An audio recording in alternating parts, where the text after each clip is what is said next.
Ce livre parle du compromis.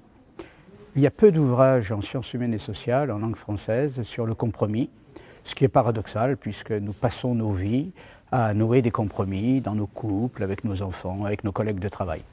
Donc cet ouvrage est une contribution à cette réflexion d'ensemble sur la manière de nouer des compromis et donc de construire des accords entre des individus qui sont en litige. Cet ouvrage se veut une réflexion un peu générale sur l'art du compromis, ou comme l'indique le sous-titre, l'art des concessions.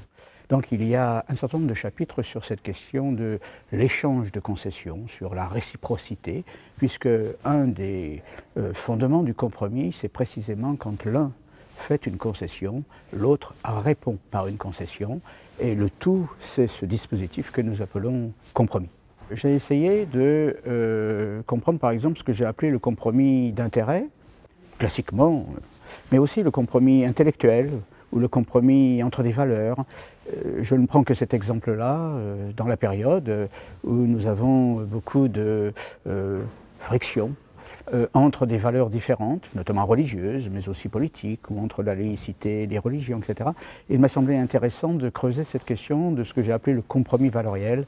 Comment des individus arrivent à se mettre d'accord alors qu'ils ne sont pas d'accord sur un certain nombre de valeurs.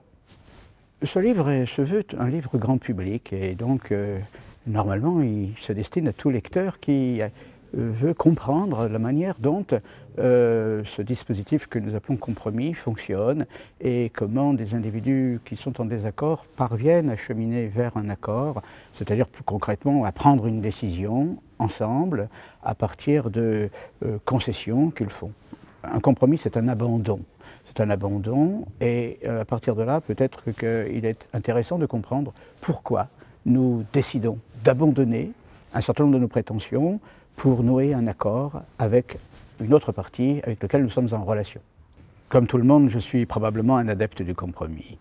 Mais ce que j'ai voulu surtout faire dans ce livre, c'est essayer d'ouvrir cette boîte noire du compromis.